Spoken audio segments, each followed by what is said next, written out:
दोस्तों, आपने कभी न कभी तो जिन के बारे में सुना ही होगा। कहा जाता है कि आज भी इस दुनिया में हमारे बीच जिन रहते हैं। आज ये कहानी एक ऐसे ही परिवार के बारे में है जिन लोगों का सामना एक जिन से हुआ। छोटे से गांव में एक मुसलमान परिवार रहता था। इन लोगों की एक बेटी थी। इसका नाम ज़ैनब था, जो बहुत ही ज्यादा जिद्दी थी। हमेशा जिद करके अपनी हर बात मनवा लेती थी। एक दिन इसकी एक फ्रेंड का बर्थडे था। ज़ैनब इस बर्थडे पर अकेले जाने की जिद कर रही थी, लेकिन इसके अम्मी अब्बू इसे अकेले जाने का परमिशन नहीं दे रहे थे। अब मैं बच्ची नहीं हूँ, मैं अकेली जा सकती हूँ। हाँ, इसीलिए तो डर लगता है कि तू अब बच्ची नहीं है। अपने अब्बू के साथ चली जा, वो तुझे छोड़कर आ जाएंगे और फिर ले आएंगे। नहीं अम्मी, मेरी सारी फ्रेंड मुझ पर हंसेगी, कहेगी कि मैं अभी भी बच्ची हूँ, वो लोग मेरा मजाक उड़ाएगी। बहुत जिद करती है तो आखिर में इसके अम्मी अब्बू उसे अकेले जाने का परमिशन दे देते हैं। शाम के तकरीबन 7 बजे थे। ज़ैनब तैयार होकर बर्थडे में जाने के लिए निकल जाती है।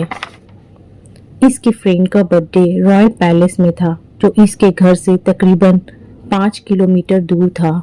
उसके अब्बू उसे एक ऑटो में बैठाकर चले आते हैं, लेकिन कुछ ही दूर जाने के बाद ऑटो बंद हो जाता है और ऑटो वाला उसे उतार देता है और कहता है कि मैडम, ऑटो तो बंद हो गया, ये नहीं चलेगा। आप यहाँ से सीधा चले जाएं और फिर वहाँ से लिफ्ट ले ले, आपका रॉयल पैलेस आ जाएगा। सीधा चलती जाती है, लेकिन उसे कोई लिफ्ट नहीं दिखता।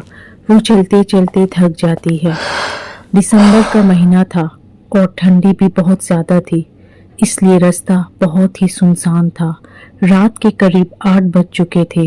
वो सोचती है कि अपनी फ्रेंड को फोन करे, लेकिन उसका फोन और उसका पर्स उसके पास नहीं होता है। वो अपना पर्स ऑटो में ही भूल आई थी। ज़ैनब को थोड़ा डर तो लग रहा था, लेकिन वो भूत प्रेत की बातों पर यकीन नहीं करती थी, इसलिए वो आगे बढ़ती गई। लेकिन उसे ये पता नहीं था कि ये रात उस पर भारी होने वाली है। वो कुछ दूर पर देखती है कि एक आदमी जा रहा है। वो बहुत खुश हो जाती है और जाकर उससे पूछती है, एक्सक्यूज मी, रॉयल पैलेस यहाँ से कितनी दूरी पर है, क्या आप बता सकते हैं? रात के करीब 10 बज चुके थे। ज़ैनब की अम्मी जब उसकी फ्रेंड को फोन करती है तो उसकी फ्रेंड बताती है कि ज़ैनब तो बर्थडे पर आ ही नहीं। ये सुनकर ज़ैनब की अम्मी बहुत परेशान हो जाती है। क्या बात है ज़ैनब की अम्मी, तुम इतनी परेशान क्यों हो, क्या हुआ? अजी, शबनम बता रही थी कि ज़ैनब तो वहाँ पहुंची नहीं। कहाँ चली गई मेरी बच्ची? मैंने कहा था आपको कि उसे छोड़ आए, लेकिन आप मेरी बात सुनते ही कब है। उसी वक्त दरवाजे पर कोई जोर जोर नॉक करता है।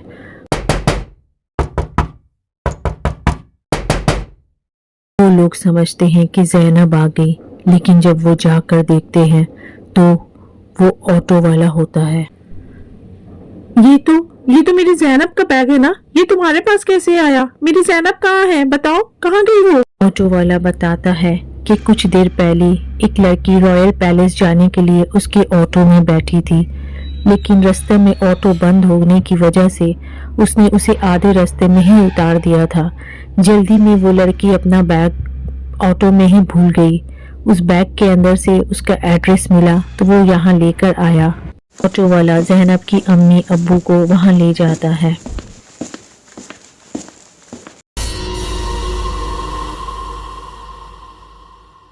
लोग वहाँ देखते हैं कि कुछ दूर पर ज़ैनब बेहोश पड़ी होती है। ज़ैनब के अम्मी अब्बू उस ऑटो वाले की मदद से ज़ैनब को घर लेकर आते हैं। वो लोग ज़ैनब को बहुत उठाने की कोशिश करते हैं, लेकिन ज़ैनब होश में नहीं आती है। ये अम्मी अब्बू बहुत डर जाते हैं।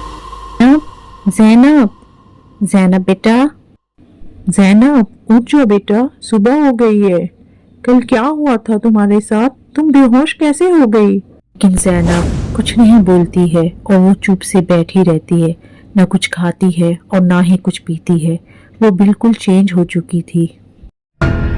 पड़ोस में एक औरत रहती थी, जो वो ज़ैनब को देखकर कहती है कि कोई भूत का मामला रहता है, उसे कोई मौलवी से दिखाए। कि अम्मी मुझे लगता है कि इसे कोई दरगाह लेकर जाए। चूंकि ज़ैनब के अब्बू को भूतों पर यकीन नहीं था, इसलिए वो गुस्सा हो जाते हैं और वो पड़ोसन वहां से चली जाती है। लेकिन कुछ ही देर बाद ज़ैनब के अब्बू को एक कॉल आता है और वो कहते हैं कि अम्मी, मुझे कुछ जरूरी काम से बाहर जाना होगा, मैं रात तक आ जाऊंगा, आप ज़ैनब का ख्याल रखना। ये बोलकर ज़ैनब के अब्बू चले जाते हैं। जल्दी से ज़ैनब की अम्मी उस पड़ोसी को फोन कर मौलवी को लेकर आने के लिए बोल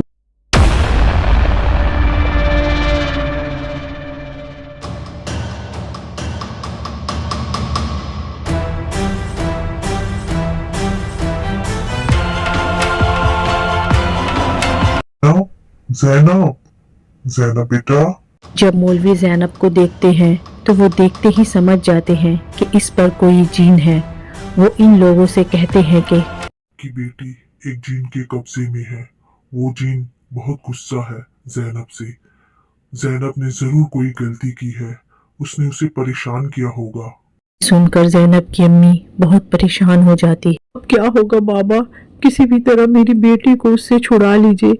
कल रात से वो कुछ बोल ही नहीं रही है, ना तो वो कुछ खाती है और ना ही कुछ पीती है और अजीब अजीब सी हरकत कर रही है। फिक्र ना करे, मैं देखता हूँ, मैं उससे बात करता हूँ। तो परेशान कर रहे हो इस मासूम लड़की को, छोड़ दो इसे और यहाँ से चले जाओ। मैं इस लड़की को नहीं छोड़ूंगा, इस लड़की की वजह से मेरा नमाज कज़ा हो गया। मैं ईशा की नमाज पढ़ने जा रहा था, इसने मुझे पीछे से आवाज दिया और क्या आप मुझे रॉयल पैलेस का पता बताएंगे? मुझे नहीं पता। ना भैया प्लीज बता दीजिए ना, और नहीं पता है तो अपना फोन दीजिए ना, मुझे कॉल करना है। मेरे पास फोन नहीं है। क्यों मजाक कर रहे हैं? फोन तो सबके पास होता है, फोन करने का पैसा थोड़ी ना लगता है, सारा कॉल तो फ्री है, दीजिए ना प्लीज। हाँ नहीं करो, मेरे पास कोई फोन नहीं है, मुझे जाने दो। कैसे इंसान हैं आप? एक लड़की मदद मांग रही है आपसे और आप फोन तक नहीं दे सकते। उसने मुझे बहुत परेशान किया, उसकी वजह से मेरी ईशा की नमाज कज़ा हो गई।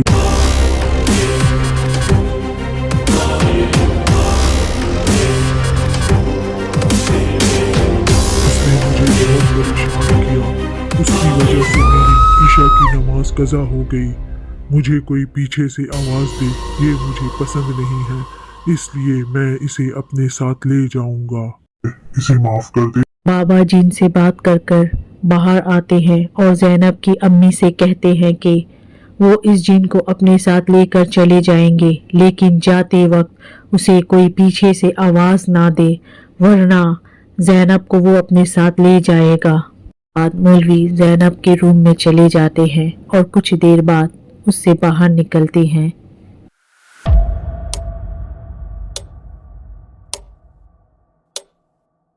वो बाहर जा रहे थे तो अचानक से ज़ैनब के अब्बा आ जाते हैं और मौलवी को आवाज दे देते हैं। मौलवी साहब, आप यहाँ क्या कर रहे हैं? ज़ैनब की अम्मी, मैंने कहा था ना कि इन लोगों को यहाँ नहीं बुलाना, तुमने क्यों बुलाया? इससे वो मौलवी जमीन पे गिरकर बेहोश हो जाते हैं और ज़ैनब की मौत हो जाती है।